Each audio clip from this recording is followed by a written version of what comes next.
Blizzard has, let's be honest, Blizzard has completely dropped the ball. They have completely dropped the ball. I think everybody knows that.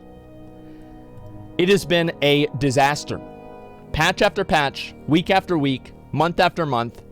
When did Shadowlands come out? Okay, so 5 years ago, November. So it came out in November. We are now in June, and almost halfway through June as well. And we still don't even have a date for the first patch.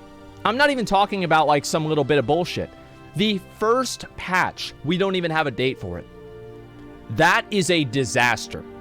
It is an absolute fucking disaster. And I want to go ahead and compare that with some of the other ones, all right? Let me go over here.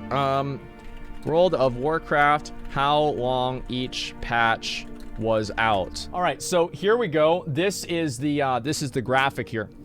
So as you can see, I think that obviously the best one that we're looking at here is probably, and this is kind of like what happens with Blizzard. And I think that having a longer end patch is a good idea. I think the end patch should be longer, and it could even be about twice as long. The reason why I think the end patch should be longer is because that's usually whenever the game is at its best. Like, the game is usually at its best whenever the end patch is there. Now, I'm going to go ahead and just zoom in here so we can actually see through all of this, because I know that some of it's a little bit small for you guys. It might be on your phones. So let's go ahead and look at this here. So pre-release, and this is all obviously the individual patches right there. And you can see Vanilla WoW clearly had massive updates, continuous development, and they were bringing out patches very quickly, and it was happening really fast. Now, TBC, this is a little bit misleading, and the reason why it's misleading is because you had a lot of content that got released at the very beginning here, but you didn't have people accessing it until later on. So even in TBC, you see 233 days was the last amount of time in patch 4.2.3. And even in that time frame, people still did not clear they cleared Karazhan, at least I'd hope so. They cleared Sunwell. Very few guilds cleared Sunwell. So then compare this to Wrath of the Lich King. Wrath of the Lich King, again, Ulduar, I don't know what this was, like 112 days in Ulduar. That was fucking stupid. And the red's Ulduar, and then yellow is Trial of the Crusader. And then ICC, obviously, like, and this is like an example of like Blizzard literally own goaling themselves, in my opinion. They could have made Ulduar last longer, and it would have been totally fine. I think Ulduar could have gone on for like until like right here or like right here. Ulduar definitely could have gone on longer, and I think it would have been totally fucking fine, because I remember whenever Trial of the Crusader came out, it just fucking, it just invalidated Ulduar. I was so upset about that. Anyway, I don't want to talk about that too much. So Trial of the Crusader, 126 days. I think that's about 126 days too long. And then we had ICC for, well, it wasn't a year, guys. Guys, it was not a year. It was not even, no. It was 364 days. It's not a year. Yeah, it's a reverse sleep. Exactly. I forgot. Okay, so let's see here. Now with Cataclysm, look at Cataclysm here. Cataclysm actually had a pretty decent patch cycle whenever you really think about it. You had the first here. This is 63 days. This was only the 63 days here was patch 4.1, which was just ZG and ZA being re-released. So it's not really that big of a deal. And then Cataclysm, so like total 100 and like 200 days at the beginning of the patch. Now, obviously, Shadowlands is already past that. Shadowlands is already fucking past that, but we'll see. Anyway, so we've got right here, and then you go into this is Firelands right here, the yellow one, and then Dragon Soul. Oh boy, not good. So I could be a little bit wrong about this time frame, so correct me if I am. So the 63 days and the 98 days, at a certain point here, only Mogushan Vaults was available, and then they introduced Heart of Fear and the Terrace of the Endless Spring. So it's probably inside of these two numbers. And then right here, I don't even know, like maybe it was this one? I'm trying to think, are there any other... Yeah, it's really hard for me to remember like how exactly the Mists of Pandaria release was. Red's 5.1. Yeah, well, there was like no raid content. Like 5.1 was a terrible patch that had no content at all. And then also, yeah, 5.2 right there. I guess you can say, yeah, 5.2 was only 73 days. You combine these two, 73 and 81, since 5.3 didn't add any new raid content. And then Siege of Orgrimmar was 460 days. Now, this is where we really begin. This is where things really kind of, that they go out the window. And it took almost a year and a half. This took almost a year and a half for the Warlords of Draenor to come out. And then WoD comes out, and these first two patches are combined. I actually think that WoD being this long for the first two patches, or first two raids, was totally okay. Because at the beginning, you only had Highmaul, and then Blackrock Foundry got released, and then you had Hellfire Citadel.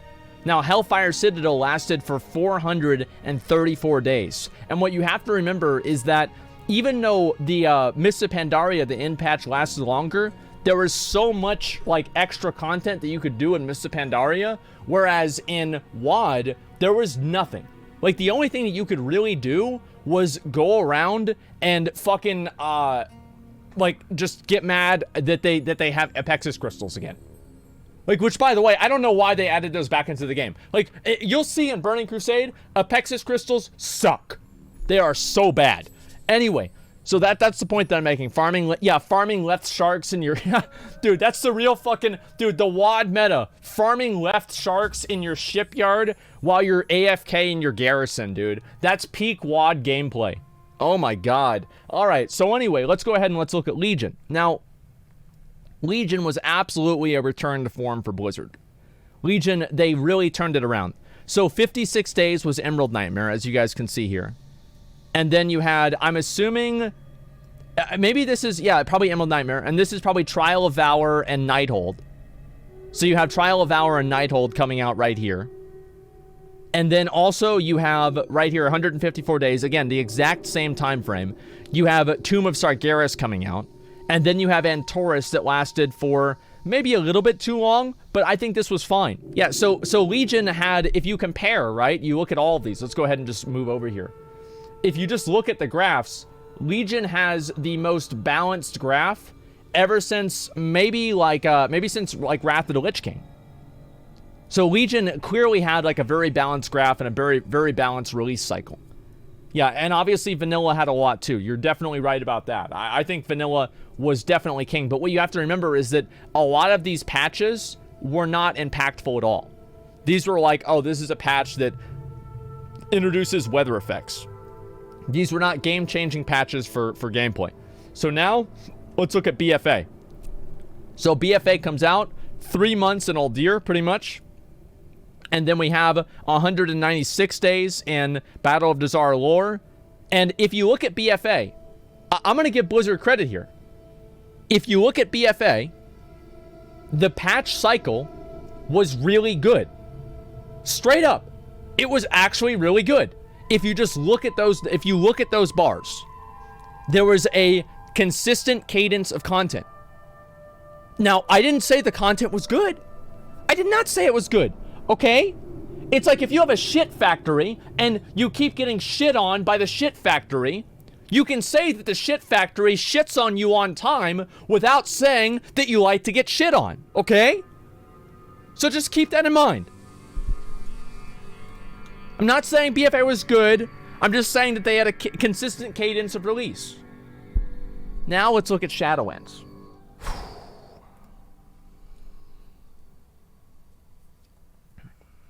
My prediction date of 9.1. 251 days. So this post here was made 1 month ago. So we are up to... it was 140 days, and so now we're probably up to about 200 days. So already, besides Vanilla WoW release, it's a pre-release, I don't really remember how that is, we are already into the window, or the world of this first tier lasting longer than any tier has ever lasted. 2 months, yeah, maybe. Has ever lasted at the beginning of expansion of all time. It's so bad. You're right. That's exactly it. Yeah, it's so bad. What's Blizzard's excuse? They think it's Corona. They think it's Corona. They say it's Corona. Here's what I think it is. I think it's them trying to add in 12 different systems in the game. And every system in the game has to be managed and micro-balanced against the other systems in the game. And in the process of doing that, they waste their time. Like every moment that they spend rebalancing conduit energy or thinking about the way that conduits exist or trying to figure out which covenant ability is stronger than another one whenever you're using Mythic Plus and you have a Death Knight tank, these are all these little tiny minute little things that Blizzard is trying to microbalance without actually looking at creating content for the large majority of the game. And I'm going to give you an example of Blizzard doing this correctly recently, which is 8.2. 8.2 brought in a lot of content to keep casual players busy. They had flying. They had 2 new zones. They had essences. They brought in a number of bits of content that kept casual players engaged and playing the game. Shadowlands isn't doing any of that. There's nothing. There's no reason. 8.2 is good. I think 8.2 is one of the best patches Blizzard has ever made. I'm not even kidding. Like, I think BFA sucked, but 8.2 is one of the best patches Blizzard has ever made. I'm not even kidding. Like, no joke, no meme. I really mean that. No cap on a stack. Mechagon 8.2 is good. Yeah, the only problem is everything else wasn't. So the point is that one thing that Blizzard is doing is they are not making content. They are balancing existing content, which is unseen and unappreciated. And do you want to know why I think it's unappreciated? Because people play World of Warcraft Classic. They play this game right here, where you can go into the raids and clear the entire thing in Dreadnought gear, the tier gear from the previous expansion, and people are fucking loving it. And you know why? Because it's a fun game. Balance is important. It absolutely is important. But whenever that's the only thing that you're doing, that's the only thing that you're thinking about, then it becomes a problem. And anyway, let's see here. Legion Intensive Systems and its release was great. Yeah, exactly.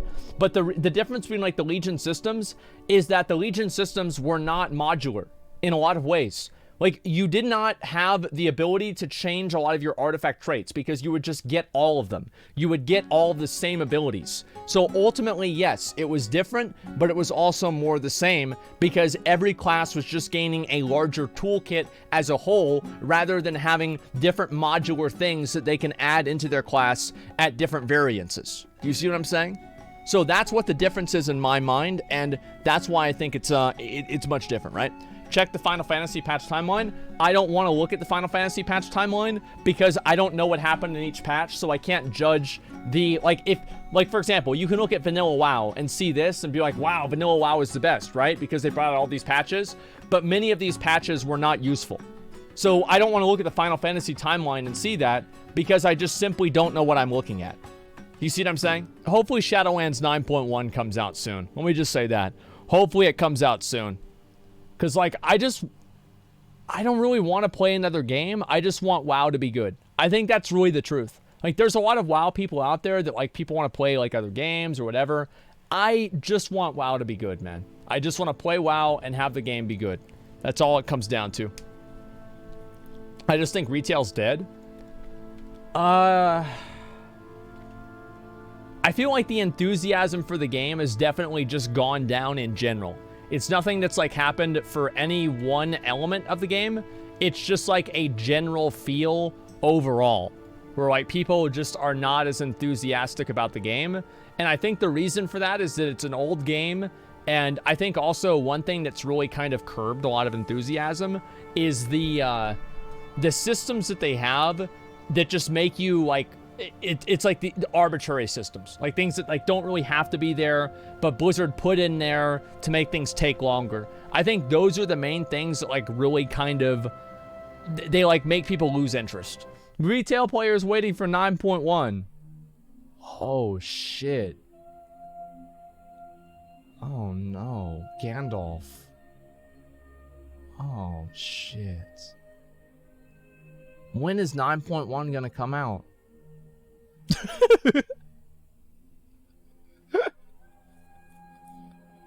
That sucks, man.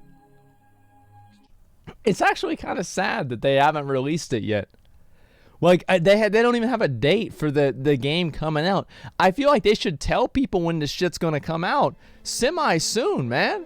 Like, don't we deserve to know when this shit's going to happen? Imagine just being able to be in Azeroth without the modern WoW dev team, just throwing as I sometimes say internally, you know, throwing a dick in your salad. Yep. You're just sitting there, you want to eat your tasty salad, just a big dick in it, and you're like, man, I don't want that dick in my salad.